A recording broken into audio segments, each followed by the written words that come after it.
The silence in Philadelphia is deafening, and it's fueling an absolute firestorm that could change the trajectory of the entire franchise.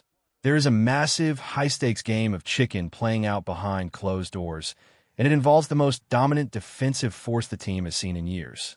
We are talking about a standoff that has fans holding their breath, a potential betrayal of team-building logic, and a massive question mark hovering over the future of the defensive line. Is this a calculated masterclass in financial management, or is it a disaster waiting to happen?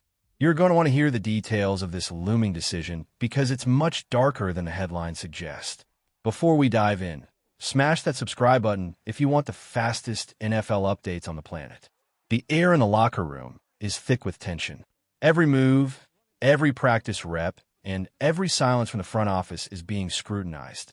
But before we pull back the curtain on this contract standoff, we have to talk about the tactical madness happening on the field, a shift that has the entire league whispering. There is a transformation occurring in the secondary that defies conventional logic. We are watching a masterclass in versatility.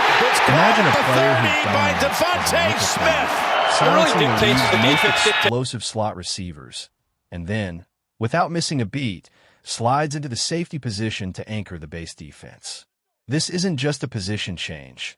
It is the birth of a defensive chess piece that keeps opposing offensive coordinators awake at night. The coaching staff isn't just experimenting. They are weaponizing intelligence. When you look at the way this player dissects screenplays and eats up yards after the catch, you realize you aren't watching a standard defensive back. You're watching a technician. He is forcing quarterbacks to hold onto the ball for an extra second, a second that feels like an eternity for an offensive line try to survive the pass rush.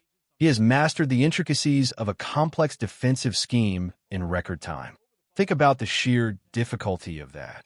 Moving from the chaos of the nickel spot to the responsibility of the deep middle, all while maintaining elite levels of performance. It's unheard of for a player in their second year.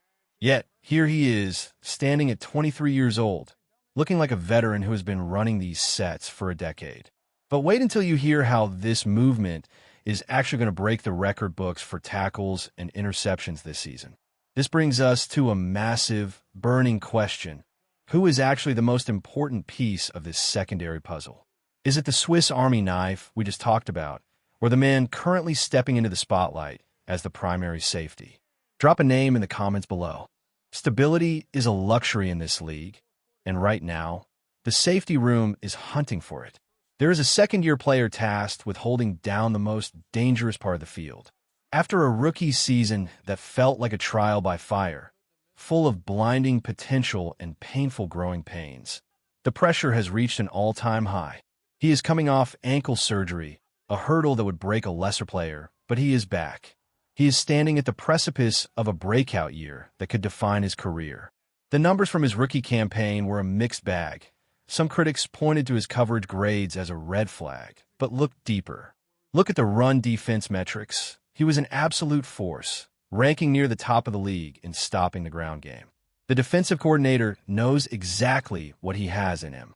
He saw the flashes of brilliance before the injury cut the momentum short. He saw a young man who fought through the adversity of a fractured training camp and began to peak just before he went down. Remember that performance against the Chiefs.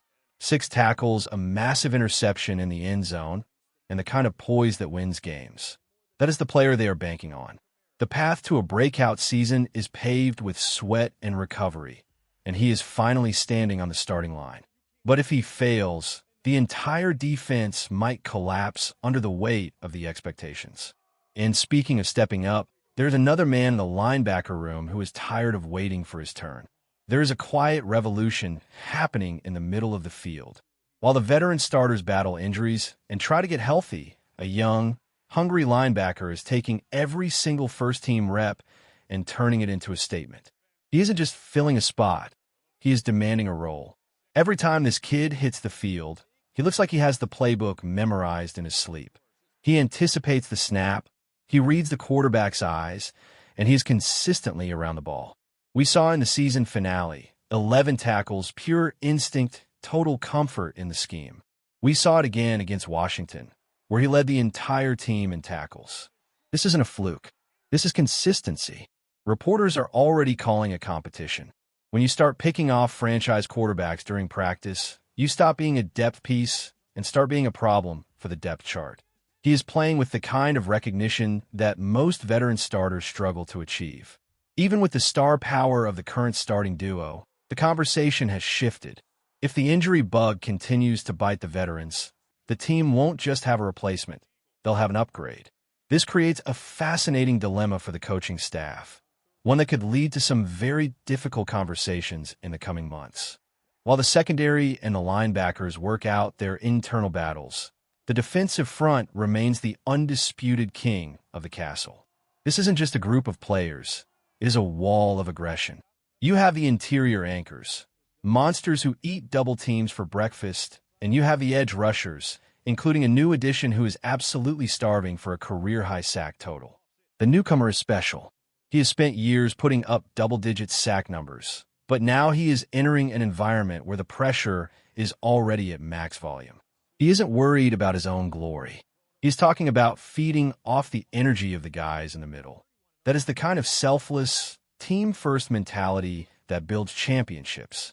He knows that with the attention those interior guys demand, he's going to find himself in one-on-one battles all year long. And for a guy with his speed and technique, that is a nightmare for any offensive tackle in the NFL. He is not here to chase stats. He is here to destroy game plans. He is a veteran leader who understands that when you let your teammates eat, you eventually get your own plate. This dynamic could turn this pass rush into the most feared unit in the entire league. But while the pass rushers are preparing for war, the front office is locked in a stare-down that could cost them their brightest star. The standoff of the summer, we need to address the elephant in the room. There is a cloud hanging over the defensive line, and it is centered entirely on a contract extension that hasn't happened. For weeks, the silence has been deafening.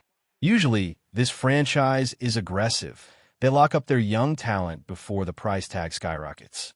They don't let their best players reach a point of uncertainty. But with this defensive tackle, everything is different. There are rumors that the front office is hesitant. They are moving with a caution that feels almost uncharacteristic. Is it the injury history? Is it the shadow of character concerns from the past? The league is asking, and the team's silence is the only answer they are getting. Every day that goes by without a deal is a day that the price tag gets higher. Look at what happened in Tennessee today. The bar for defensive tackles just hit $35 million a year. That is the new floor. If the team waits, if they force him to play out this year to see more, the cost will explode. We could be talking about $40 million a year if he has the dominant season everyone expects. It's a massive, high-stakes gamble. If they pay him now, they secure a generational talent. If they wait, they might be looking at a situation where they have to choose between their stars. And that brings us to the ultimate question. Could the team actually walk away from him? There is another defensive lineman, an underrated gem who has been producing an elite level, quietly waiting in the wings for his own payday. Is it possible that the front office is looking for a cheaper alternative, a way to move on from the chaos?